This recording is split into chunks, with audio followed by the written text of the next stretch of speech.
दुर्ग का किला ढहाने के लिए बीजेपी मैदान पर उतर गई है। कांग्रेस का किला दुर्ग है और दुर्ग यानी कि दुर्ग जिला भी बोल सकते हैं, दुर्ग लोकसभा भी बोल सकते हैं और दुर्ग संभाग भी। दुर्ग संभाग में 20 सीटें हैं विधानसभा की, इनमें से 18 सीटें जो है कांग्रेस के पास है और दुर्ग लोकसभा में टोटल 9 सीटें हैं, इनमें से सिर्फ एक सीट बीजेपी के पास है। और जब बात करें दुर्ग जिले की तो दुर्ग जिले में 6 सीटें हैं, इनमें से सिर्फ एक सीट बीजेपी के पास है। यानी कि बीजेपी हर मोर्चे पर कमजोर है।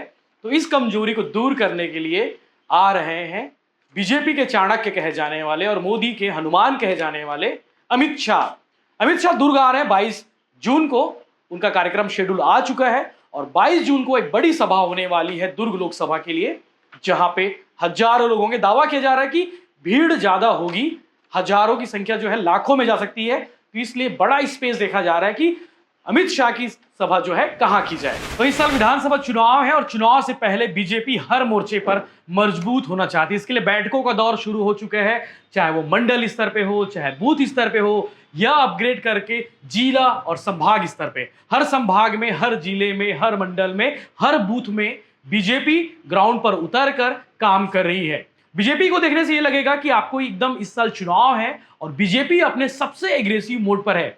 लेकिन ये भी कहा जा रहा है कि बीजेपी अभी और एग्रेसिव होने वाली है। अब उसके लिए धीरे धीरे जैसे जैसे चुनाव के दिन कम होंगे आपको ये सब नजर आने लगेगा। दरअसल आज सेक्टर 2 अयप्पा मंदिर में विधानसभा स्तरीय बैठक थी बीजेपी की। इस बैठक में उड़ीसा बीजेपी के पूर्व प्रदेश अध्यक्ष और राज्यसभा सांसद समीर मोहंती विशेष रूप से मौजूद रहे, जिन्होंने चुनाव जीतने के लिए टिप्स दिए। क्योंकि मोदी सरकार के 9 साल पूरे हो चुके, तो 9 साल में मोदी सरकार ने छत्तीसगढ़ के लिए, देश के लिए क्या कुछ उन्होंने किया है, एक एक उपलब्धियों को जनता के बीच जाकर बताना है। तो आज कार्यकर्ताओं को इसके लिए टिप्स दिए गए, जरूरी जानकारी दी गई, वो योजनाएं बताई गई जो लोगों तक कार्यकर्ताओं को समझाना है, लोगों को कार्यकर्ताओं को बताना है। तो इसको लेकर पूर्व मंत्री प्रेम प्रकाश पांडेय ने जानकारी देते हुए बताया कि आने वाले 22 जून को केंद्रीय गृह मंत्री और बीजेपी के चाणक्य पूर्व राष्ट्रीय अध्यक्ष अमित शाह दुर्ग आने वाले हैं। इसकी तैयारी ग्राउंड लेवल पर शुरू हो गई है। हालांकि अभी स्पेस तय नहीं हुआ है कि दुर्ग में वो सभा कहां पे होगी, ज्यादा लोग कहां पे आ सकते हैं। लाखों की भीड़ जो दावा किया जा रहा है, कम से कम 1 लाख लोग आ सकते हैं, ऐसी कोई जगह तलाशी जा रही है। अभी स्पेस तय हो जाएगा, वो भी हम आपको आगे बता देंगे आपको। लेकिन ये बता दें कि दुर्ग संभाग में टोटल 20 सीटें हैं, इनमें से सिर्फ 2 सीटें बीजेपी के पास है और 18 सीटें कांग्रेस के पास है। वो 2 सीटें जो बीजेपी के पास है उनमें से एक वैशाली नगर विधानसभा क्षेत्र है और दूसरा राजनांदगांव। वैशाली नगर से विधायक है विद्यारतन भसीन और राजनांदगांव से विधायक है पूर्व मुख्यमंत्री जो 15 साल तक मुख्यमंत्री रहे डॉक्टर रमन सिंह। दोनों सीटें बीजेपी की मजबूत है। वैशाली नगर विधानसभा को कहा जाता है कि ये भाजपा का गढ़ है, यहां पर भाजपा को हिलाना मुश्किल है। वैसे ही राजनांदगांव को कहा जाता है कि वो पूर्व मुख्यमंत्री डॉक्टर रमन का सीट है, तो उस सीट को भी कांग्रेस हिला नहीं पाएगी। लेकिन बाकी बची 18 सीटें, यहां पे बीजेपी को थोड़ी मुश्किल है, क्योंकि बड़े बड़े दिग्गज नेता मुख्यमंत्री भूपेश बघेल इसी दुर्ग संभाग से आते हैं, पाटन उनका विधानसभा क्षेत्र है। पूर्व मुख्यमंत्री, पूर्व केंद्रीय मंत्री मोतीलाल वोरा, जिनके सुपुत्र अरुण वोरा दुर्ग शहर से आते हैं। दिग्गज मंत्री मोहम्मद अकबर, दिग्गज मंत्री रविंद्र चौबे, पीएचई मंत्री रुद्र गुरुकुमार, ऐसे कई नाम है कांग्रेस के दिग्गज जो अपनी सीटें मजबूत करके रखे, साथ ही आसपास की सीटों को भी ज्यादा मजबूत करके रखे। तो इनकी जड़ों को हिलाने के लिए केंद्रीय गृह मंत्री अमित शाह आने वाले, जिनकी स्ट्रेटेजी होगी, चूंकि हाल के दिनों में आपको पता है कि ईडी की कार्रवाई लगातार चल रही है, तो कहीं ना कहीं ईडी को भी एक साइलेंट सपोर्ट मिलेगा केंद्रीय गृह मंत्री अमित शाह की ओर से कि जो कार्रवाई चल रही है वो सब कुछ सही है। और जनता के बीच में ये मैसेज दिलाना चाहेगी बीजेपी कि जिनके खिलाफ कार्रवाई की जा रही है वो भ्रष्टाचारी है। तो आने वाला दिन महत्वपूर्ण होने वाले हैं।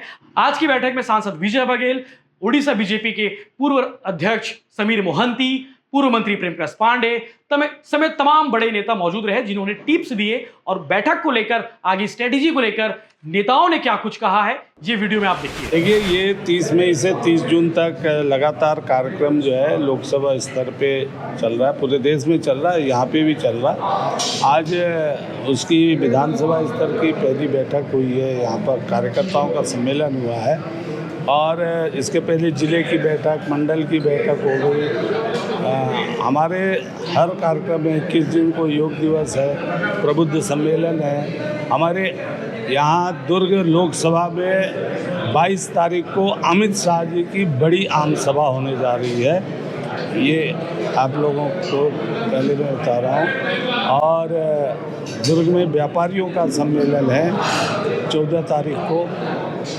तो ऐसे बहुत सारे हमारे जो कार्यक्रम हैं निचले स्तर पे, और घर घर जो है बाद में कार्यकर्ता जाएंगे, जिसमें 9 साल की मोदी जी की सरकार, 15 साल की हमारी उपलब्धि और 4.5 साल की यहाँ की जो विफलता है उसको लेकर। पीएम आवास को लेकर जिस तरह से सरकार का रवैया रहा, जिस तरह से विफल रहे और योजनाओं का लाभ लोगों गरीबों को नहीं मिल पाया, किस तरह से? देखिए, हमने उसके लिए कहा कि पीएम आवास का ये तो सेंट्रल पूल को जो पैसा देना है वो नहीं दे पाए, और इसलिए लगभग 16 लाख जो आवास लोगों को मिलना था वो नहीं मिल पाया।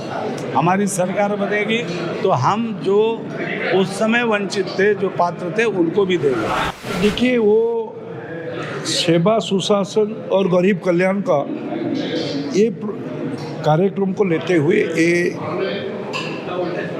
मई 30 से जून 30 1 महीना धर के ये प्रोग्राम चलेगा। उसमें कार्यकर्ता को पहले तो हम लिटरेट करेंगे, जितने योजना हुआ है उनका बारे में बताएंगे, फिर उस बीच में जो मोर्चे भी है उनका भी हम सेंसिटाइज करेंगे।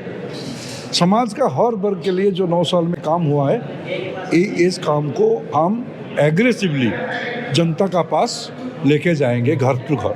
तो इसलिए प्रदेश का जो यूनिटी है वो तय किए हैं, हमारा नेताजी है, उसके लिए एक स्ट्रक्चर बना है, इस स्ट्रक्चर को लेते हुए आगे जाएगा। इसका नाते आज भिलाई का जो विधानसभा क्षेत्र है उसी क्षेत्र का कार्यकर्ता का सम्मेलन था। प्रदेश की नाकामी को लेकर भी जाएंगे कि जनता के बीच? ये तो जरूर जाएंगे। वो प्रदेश का नाकामी और मोदी सरकार का काम, और हमारा 15 साल में जो सरकार था उसमें जैसे वो काम किए थे, वो काम को लेते हुए भी जनता के पास जाएंगे और कंपैरेटिव भी होगा। ये जो कांग्रेसी के कल्चर का जो मूलभूत काम है, उनका डीएनए में जो है, मतलब ब्लैक मार्केटिंग और करप्शन, ये सट्टाबाज, इलीगल माइनिंग में तो 4 दिन से घूम रहा है, नीचे से मेरे से मिला है। वो इलीगल माइनिंग का काम, रेत का काम, मोरम का काम, चिप्स का काम तो जो इलीगली चल रहा है, शराब इलीगली चल रहा है, गांव-गांव में शराब का काम है, और सट्टा भी चल रहा है। और विशेष करके जैसे अपीजमेंट पॉलिटिक्स होते हुए ये जो भिलाई एरिया में जो लड़के को लिंचिंग में मार दिया, और जैसे उनको क्रिमिनल को विधायक ने अपना घर में रखा, ये तो बहुत सारी ये गंदा पॉलिटिक्स है। ये अपीजमेंट पॉलिटिक्स जो होता है ये भी लोग का पास पहुंचाएंगे वो कार्यकर्ता। इस स्तर से 30 मई से 30 जून तक संपर्क समर्थन अभियान चल रहा है। उसी के तहत आज हमारे बीच में विधानसभा स्तरीय बैठक लेने उड़ीसा के पूर्व प्रदेश अध्यक्ष भारतीय जनता पार्टी के माननीय समीर मोहंती जी यहाँ पधारे हैं, और उनका मार्गदर्शन पूरे कार्यकर्ताओं को, भाइयों बहनों को मिला। निश्चित रूप से कार्यकर्ताओं के मन में उत्साह है, उमंग है, ऊर्जा है, और बहुत सारे टिप्स जो मोहंती जी ने दिया है, हम सब ने मिलकर दिया है, उसको कार्यकर्ता आत्मसात करके जन जन तक जाएंगे और संपर्क कर करके भारतीय जनता पार्टी के प्रति समर्थन जुटाएंगे। और आने वाला 23 और 24 के लिए ये अभियान सतत अभी चल रही है। क्या पार्टी का क्या एजेंडा होगा, लक्ष्य क्या होगा विधानसभा और लोकसभा? देखिए, पार्टी का लक्ष्य यही है कि जो ये कांग्रेस सरकार वर्तमान में प्रदेश में भ्रष्टाचार से डूबी हुई है, सभी वर्गों को जिन्होंने छला है, चाहे कर्मचारी हो, अधिकारी हो, चाहे किसान हो, चाहे पेंशनधारी हो, चाहे संविदा नियुक्ति वाले हो, मितानिन हो, आंगनबाड़ी हो, पटवारी हो, पंचायत सचिव हो, इन सबको उन्होंने छला है। उस बात को लेके हम जन जन तक पहुंच रहे हैं और उसका प्रतिफल भी मिल रहा है। वर्मी कंपोस्ट जैसे झूठे और गुणवत्ता विहीन जो खाद किसानों को थमा रहे हैं, उसका भी लोगों के मन में अब सरकार के प्रति जो घृणा उनके मन में उत्पन्न हो रही है किसान भाइयों को। तो ये सब मुद्दे हमारे पास है और उन मुद्दों को लेकर हम जनता के बीच में जाना शुरू कर दिए हैं। जाना है ऐसा नहीं, हम लोग जाना शुरू कर दिए हैं और ये अभियान सतत चलेगी।